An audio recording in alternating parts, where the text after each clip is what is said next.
Our history every month out the year, and I hope that for parents and kids that go home, now we have the internet, now we have tools at our hand, and no, you aren't being taught Black American history in schools, but now we can still go out and find that history. It's not like when we grew up and maybe it was buried someplace in the encyclopedia. All you got to do is go type in some words and you can get it right now and understand where you've come from and how special you are. Can I just end with this one thing? These four brothers sitting here, we didn't all come from Africa. And there was a country before 1492, and our history goes way beyond 1492. So you can't start us at 1492. We were always here. We were always here. We were always here. Our forefathers weren't the Pilgrims. We didn't land on Plymouth Rock. The rock was landed on us. Because however much America strays away from the ideals of justice, the goal of America is freedom. Abused and scorned though we may be, our destiny is tied up in the destiny of America. Before the Pilgrim Fathers landed at Plymouth, we were here. Before Jefferson etched across the pages of history the majestic words of the Declaration of Independence, we were here. Before the beautiful words of the Star-Spangled Banner were written, we were here. And for more than 2 centuries, our forebears labored here without wages. They made cotton king. They built the homes of their masters in the midst of the most humiliating and oppressive conditions. And yet out of a bottomless vitality, they continued to grow. It's the 1619 project because that's when we went to England, to the town of Hull, and bought a bunch of human beings whom the British brought from Africa to bring here to sell to us for the slave trade. That's when we study black people? No, we should be studying black people from 10,000 years ago. But teachers will say, well, that's prehistorical. That is the truth. We need to teach the truth. The first black people who came here were not brought here as slaves. They came here as discoverers and explorers between 20,000 and 10,000 years before Columbus was born. You know, I think you're not supposed to say Indian either. Oh, wait, really? Yeah. I think you're supposed to call them African Americans. Early part of the 20th century, the federal government had as official policy to break up the Indian nations. The demand to open Indian territory to settlement grew rapidly. So they created this body called the Dawes Commission. The Dawes Commission was designed to create registers of the various Indian tribes for purposes of allotting or parceling out individual land parcels. And what they did was when people approached them to be registered on the Dawes rolls, if they looked like they had any kind of African ancestry, they were put on a roll called the Freedman Roll. Even if you were full-blooded, if you looked like you had Negro ancestry, you went on a Freedman's list. No, you weren't colored. I remember when we became African Americans because I worked in the black marketing department at Coca-Cola where we were selling Coke to our people. And the vice president came in and said, okay, we are now African Americans. We were like, all righty, African. How you spell that again? Right. Is it 2 ways? And I heard this white woman was sitting next to me and she said to another white woman, they don't know who they are.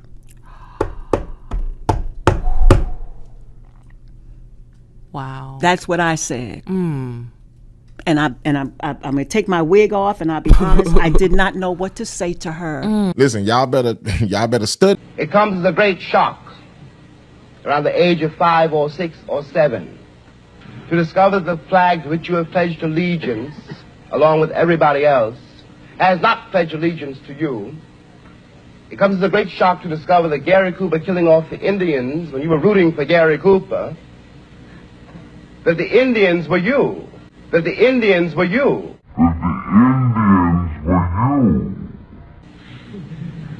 It comes as a great shock to discover that the country, which is your birthplace, and to which you owe your life and your identity. It requires some shut mouth. Don't waste your time on those junkyard losers. This country was built on genocide and slavery. We killed all the black guys that were here, and then And then we shipped in new black guys of our own. And then we brought in Jesus like a bar of soap. Let's go. You know it. I am the religious correspondent. Fuck off with your Jesus beliefs. If the Bible's God's book, why didn't he give it to everyone? About from the picture, from where they got at the face. Then when we was passing in the other house, you saw those pictures when they found the faces. This is one of the face more beautiful. You can see the lips, the nose, the eyes. This is completely negroid face, and the weight of this face is 25 tons. We're wondering how they carry in that time, from where they carry these rocks, because it's solid. The race issue has been coming up on the freedmen side, stating the tribe is prejudiced and racist towards them. You know, there are citizens that we have today that actually traced through the freedmen rolls to get to the Creek by Blood Dawes Roll.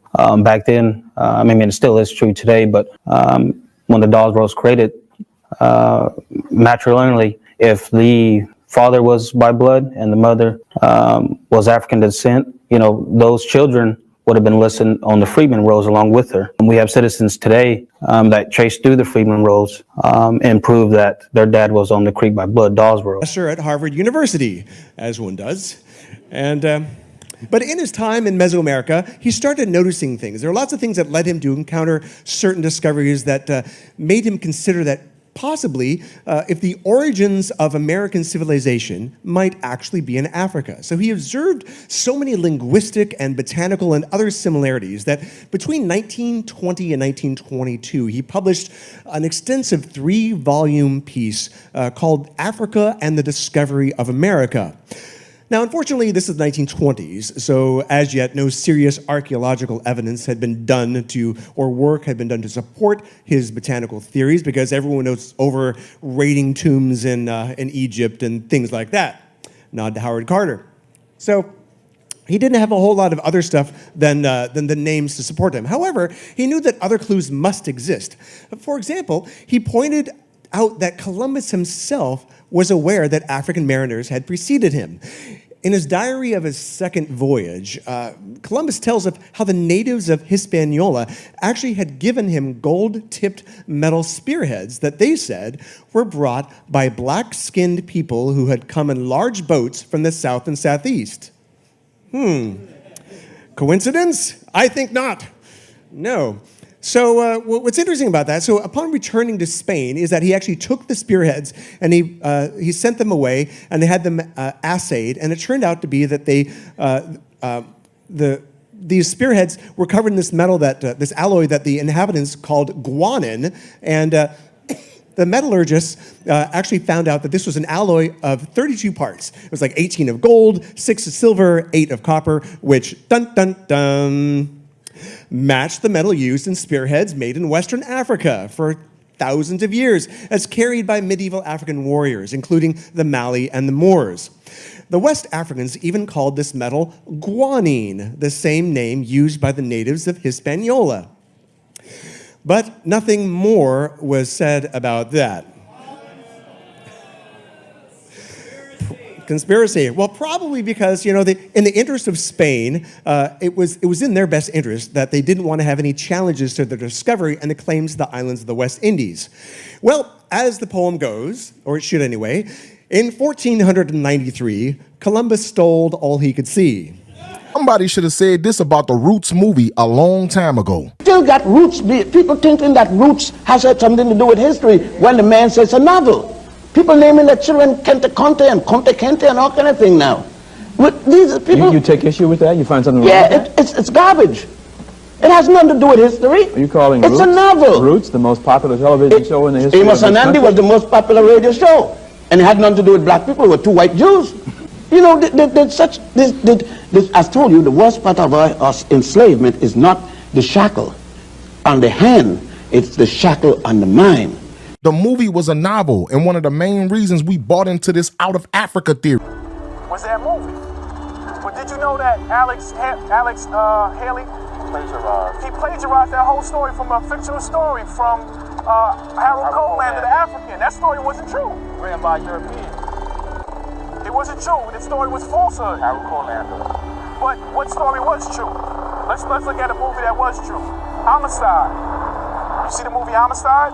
That was a factual story. Now in that story, how many Africans was on that ship? About 52, 53, right? And on that story, they took over the ship. They killed the Europeans on the ship. The main character's name was Sinbad Pie. They took over the ship, killed the Europeans on the ship. The ship comes, sails to the Americas. They go to court. It goes before the Supreme Court. What happened? Boston, right? In Boston. They went, I think it was either Hartford, Connecticut, or Boston. But the trial went, the case went to trial before the Supreme Court. What happened in that case, Rich? I don't know. In that case, legally they said that they're not property. They were kidnapped and they were sent home. They were free to send home. You know what I'm saying? So that's a different story. And on top of that, remember, those brothers from the Amistad case, they were prisoners of war from a neighboring tribe. And they said that those brothers being enslaved was in violation of all international treaties. All international treaties. You see what I'm saying? So if those Africans was now, once you have a case like that, that becomes what's called case law. That means that anytime Africans are enslaved and it goes before a grand body, goes before the court, it goes through any type of jurisprudence, they look at the Amistad case as a point of reference, and now you can't enslave Africans. It's against the law. You got to send them back. They're not slaves. So if Africans was getting sent back, who was being enslaved here? It was the indigenous, quote-unquote, black people that was here that was being enslaved. Yeah, they couldn't transport Africans. They couldn't do it. It was against the law. They had to get us from different parts of the states. Exactly. And that was only 50-something brothers. That can't equate to 10, 15 million so-called blacks in this country. Which we were already here. They just reconstructed history, said they brought you from over there when you were already here.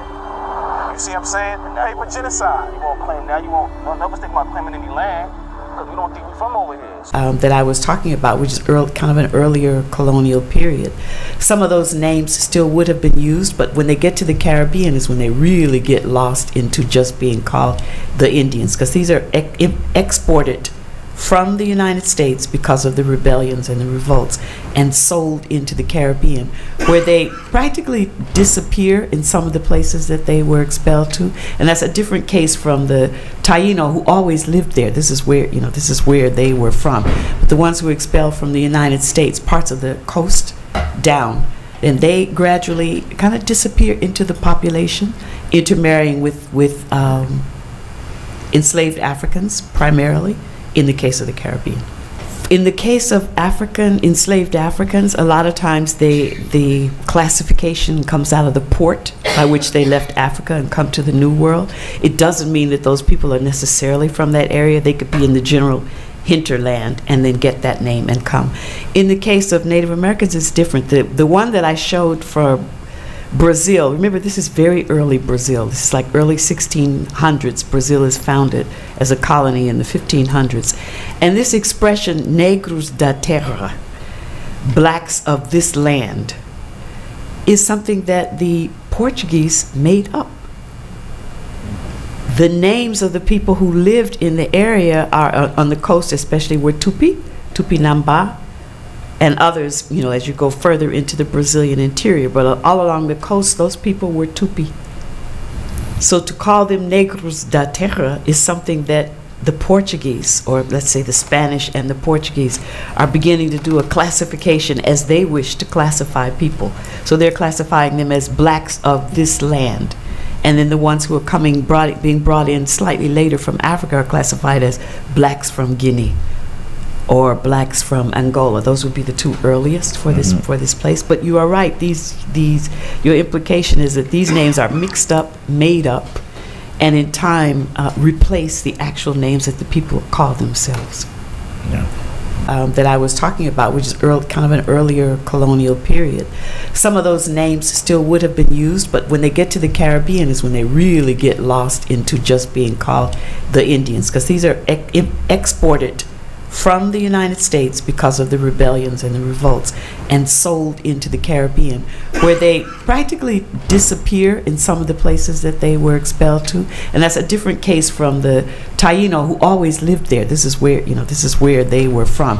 But the ones who were expelled from the United States, parts of the coast down, and they gradually kind of disappear into the population, intermarrying with enslaved Africans primarily in the case of the Caribbean. In the case of enslaved Africans, a lot of times the classification comes out of the port by which they left Africa and come to the New World. It doesn't mean that those people are necessarily from that area. They could be in the general hinterland and then get that name and come.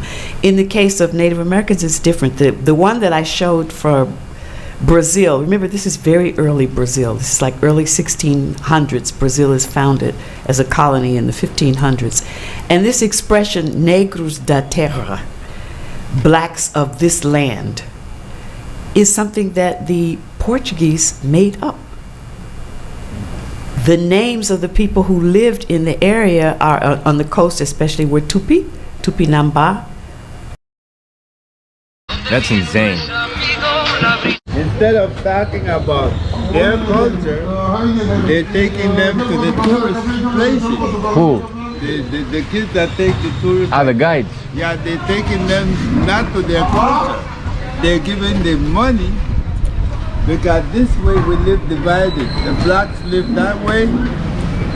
The foreigners built their hotels in that end.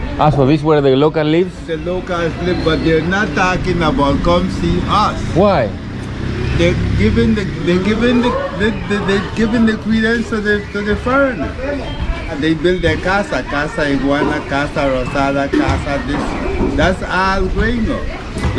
So the kids are not selling the real Livingston, which is there. The real Livingston. This is the only place where blacks live. Black people only here in Livingston? Only here in Guatemala. This is unique.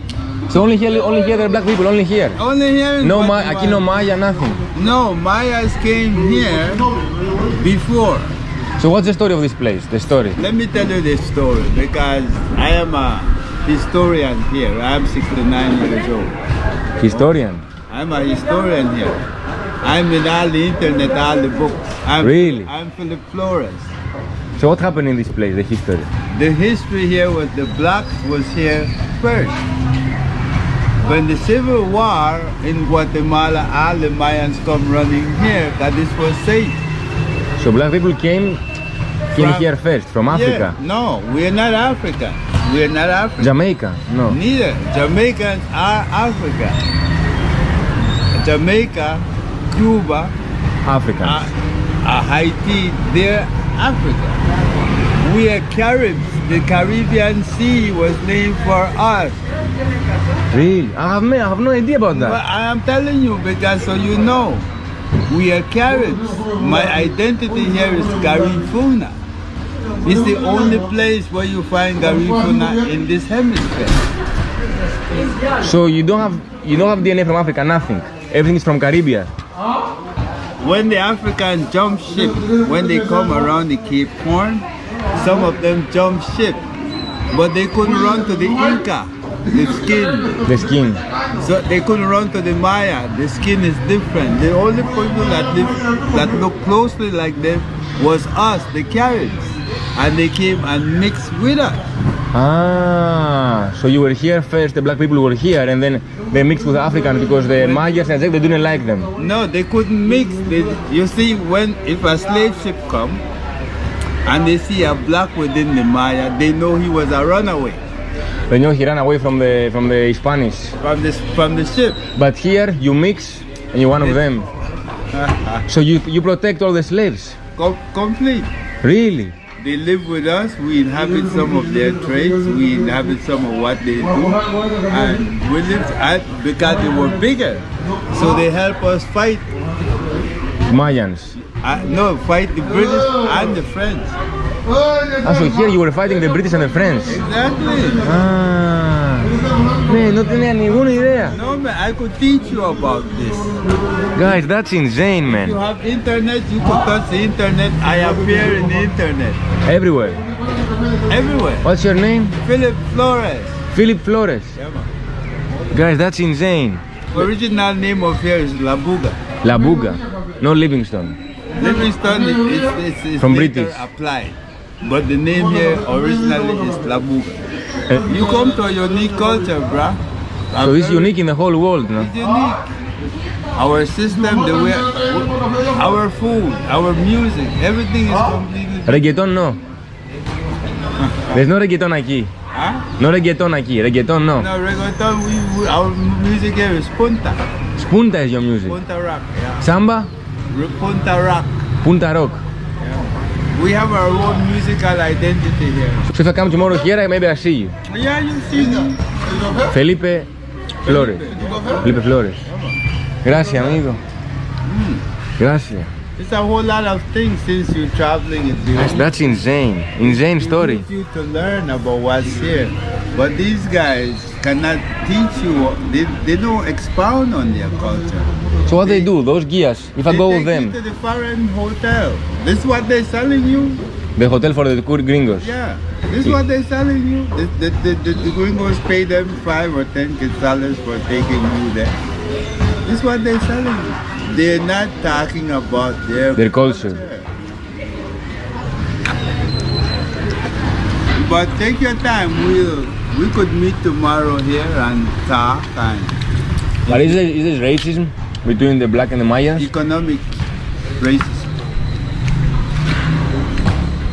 But not against the race, only economic. No, it's economic. They make more money. Really? They're the one who owns the businesses. But I gotta get out of here. I'm going to play dominoes. Mañana voy a venir aquí. Si te veo, vamos una vuelta. Yeah, man, look for me. Sí. Gracias, bro. What's your name? Tim. Timothy. Yeah, man. Ciao, man. Guys, after this introduction, I don't want to say to you anything about this place. You got all the informations. This is the only place in Guatemala that black people live. That's why I wanted to come here and show you. But now Mr. Felipe said everything, so I think it's way better him to tell you what's happening here than me, just a random guy. Tomorrow we're gonna explore more, but for now, let's enjoy the fried chicken, which is very, very good. Guys, this cost $2. Hola amigo, ¿cómo estás? Bien. Gracias. Guys, $2. That's insane. After I finish my meal, Count of a Lucaya, which is the other name for the Bahamas, a Lucaya couple enslaved in Hispaniola, and how they tried to get away. And then they're returned to slavery. So you have to ask yourself, we all learn in school about how Native Americans disappeared in the United States, supposedly, how they disappeared as well in the Caribbean, but they show up over and over again in these natural histories. So one of the things that also shows up in these old colonial histories is a question of Native American revolt, enslaved African revolt, and how afraid the colonists up and down the East Coast and down into the Caribbean were of this revolt. So in 1502, you get one of the earliest ones where the Spanish governor of Hispaniola asks the king of Spain, essentially he just says, please don't send me any more of these African slaves. Let's have a moratorium, because they run away to the mountains of Hispaniola, which today is Haiti and the Dominican Republic, and they don't come back. And furthermore, they pair up with the Native Americans who are the Taino who are fleeing, and we don't know what's going on up in the mountains, but it's dangerous, so let's just have a moratorium. You move to 1676, and this is from a study done by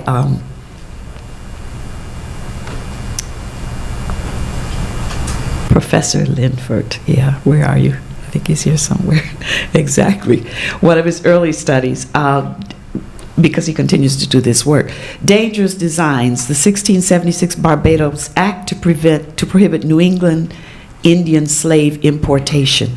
They were by now very, very afraid of these Native Americans who had revolted and who almost won the war in this region. And so several thousands of them are deported. And the governor down in Barbados says that, he really doesn't want any more of these. Many of them are already there, but he says he really doesn't want any more of these because it's like a contagion to have them. These Native American uprisings that are taking place in Virginia and Maryland and New York, and now these people are deported or sold down into the Caribbean and causing trouble. This happens over and over again in the Caribbean. The quote at the bottom is from a famous Caribbean poet and historian, Kamal Brathwaite, and he writes a poem about, just part of it, is about the Maroon Coast in Barbados, which many people think, there weren't any Native Americans left there. And he writes about the ones that got away, the ones that found a settlement somewhere on the coast, which they call the Maroon Coast of Barbados. And he talks about... It's named for us, the Caribbean. We are the Caribbean. The Africans came after. They came around the Cape Horn. They had, coming from Africa, they had to come to 5 different seas to come into around the Cape Horn in Brazil. Right. The Africans you find Jamaica, African, Cuba, African, Haiti, African. But they don't speak, they can't speak Caribbean or Garifuna, they don't speak Arawak. They speak Patois. Creoles and Patois. They do Patois. That's a whole different, that's a mixed Creole, a mix of African and English. Instead of saying where you're going, they say where you're going. Instead of saying come here, they say come here. Who is there? Who did they? That's a Creole. That are the African. Right. Right. My language, is completely different from that. Yeah, it's Arawak. The Jamaica, when you're hearing people say Ayasata Masagana, that's a whole complete different language. Completely. They have to adhere to the white man's language. They be whipped. So in order to get that whip away from, I have to try and understand you. It makes sense. I'm the historian. I like it. It's by fluke we met, but you have internet? Yes.